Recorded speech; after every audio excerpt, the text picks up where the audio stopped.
Hi అండి, అందరికీ నమస్కారం. నేను మీ వేణుగోపాల్ రెడ్డి. తెలంగాణ రాష్ట్రంలో బి కేటగిరీ నోటిఫికేషన్ మీద సీట్లు ఇచ్చే కాలేజీలు ఏంటి ఫస్ట్ ఒకసారి లిస్ట్ నేను మీకు చెప్పే ప్రయత్నం చేస్తాను.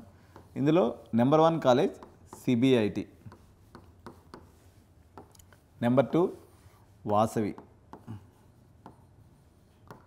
Number 3 MGIT, number 4 G Narayanamma. వీళ్ళు ఎక్కువ సీట్లు ఇవ్వరు, కొన్ని సీట్లు ఇస్తారు. తర్వాత నెంబర్ 5 వచ్చేసి విఎన్ఆర్ విజ్ఞాన్ జ్యోతి, నెంబర్ 6 వచ్చేసి ఎంవిఎస్ఆర్, నెంబర్ 7 వచ్చేసి మాతృశ్రీ, నెంబర్ 8 వచ్చేసి భోజిరెడ్డి. ఈ 8 కాలేజీలు తెలంగాణ రాష్ట్రంలో మనకి బి కేటగిరీ నోటిఫికేషన్ మీద సీట్లు ఇచ్చేటువంటి కాలేజీలు. ఒక బి కేటగిరీ నోటిఫికేషన్ అన్నట్లయితే మీకు దీంట్లో 3 విధానాలు ఉంటాయండి. ఒకసారి నేను ఎక్స్ప్లెయిన్ చేసి మనం డేట్ ఎప్పుడు వస్తుందని నేను ఒకసారి చెప్పేస్తాను. నోట్ చేసుకున్నారు కదా. CBIT, Vasavi, MJIT, G Narayanamma, VNR Vignan Jyothi, MVSR, Matrusri, Bhojireddy.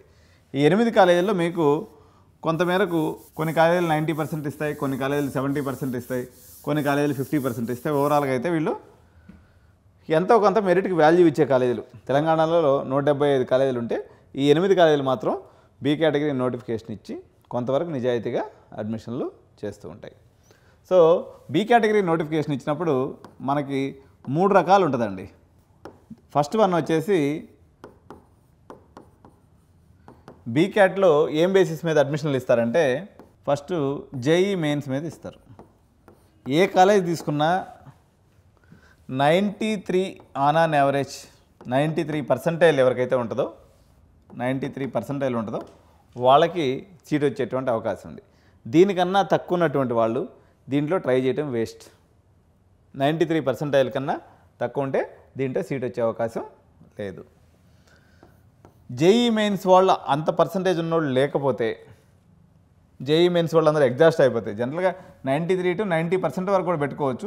Bhojireddy లాంటి దాంట్లో 88% వరకు కూడా కొన్ని బ్రాంచ్లు వచ్చే అవకాశం ఉంది. ఎంసెట్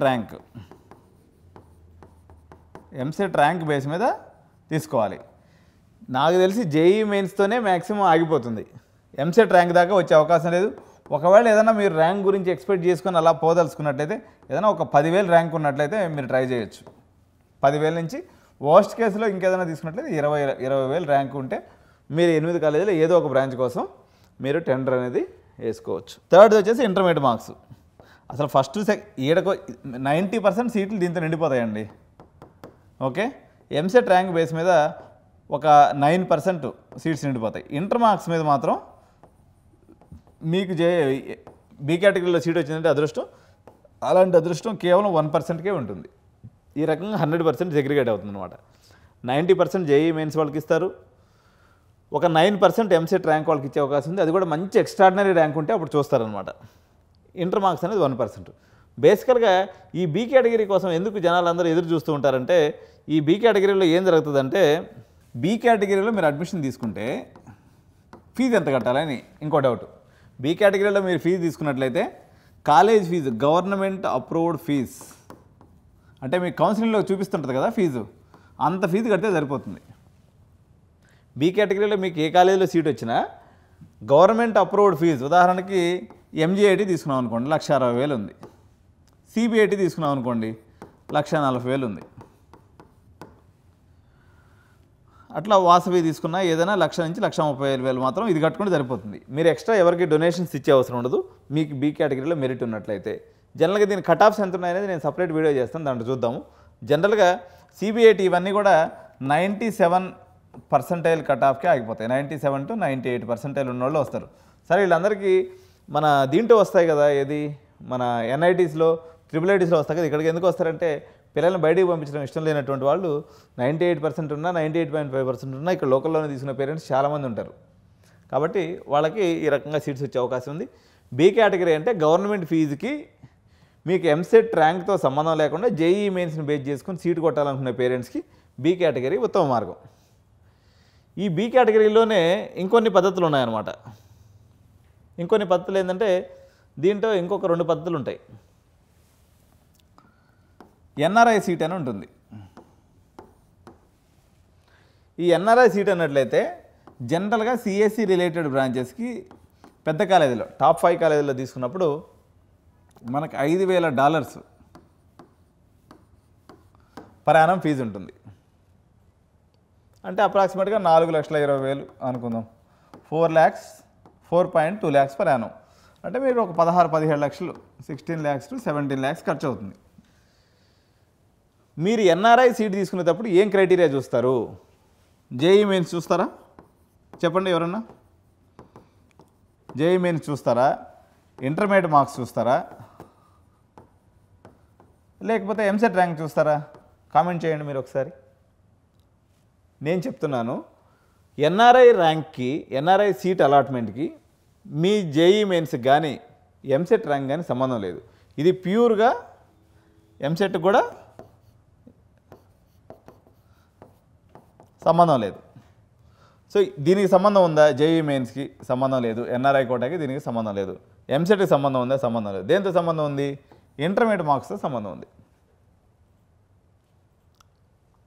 ఎంత పర్సంటేజ్ ఉంటే ఏ బ్రాంచ్కి రావచ్చు అనేది నేను ఒక ఐడియా చెప్తాను మీకు అప్రాక్సిమేట్గా. ఇప్పుడు జస్ట్ ఐడియాస్ మాత్రమే ఇవన్నీ.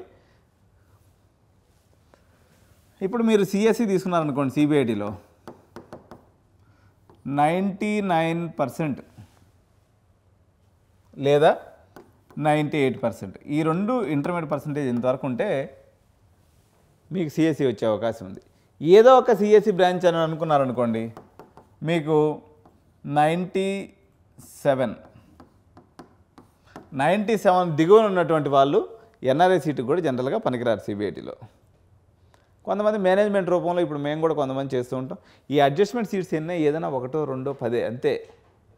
వాళ్ళు 99% అందరూ జెన్యున్గానే ఇస్తారు ఈ కాలేజీలన్నీ కూడా.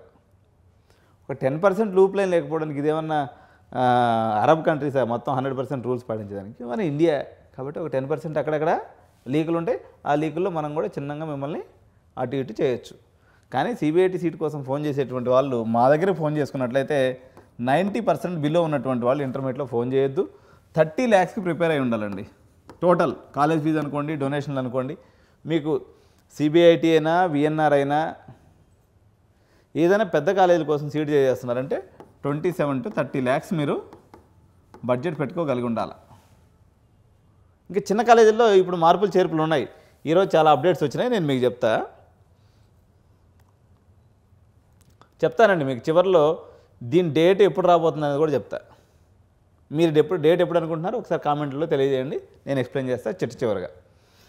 ఇప్పుడు G-RRR గోకరాజు కానీ, ఓకే, సివిఆర్ కానీ, బీవీఆర్ఐటి ఉమెన్స్ కానీ, బీవీఆర్ఐటి డబ్ల్యూ కానీ, జి నారాయణమ్మ కానీ,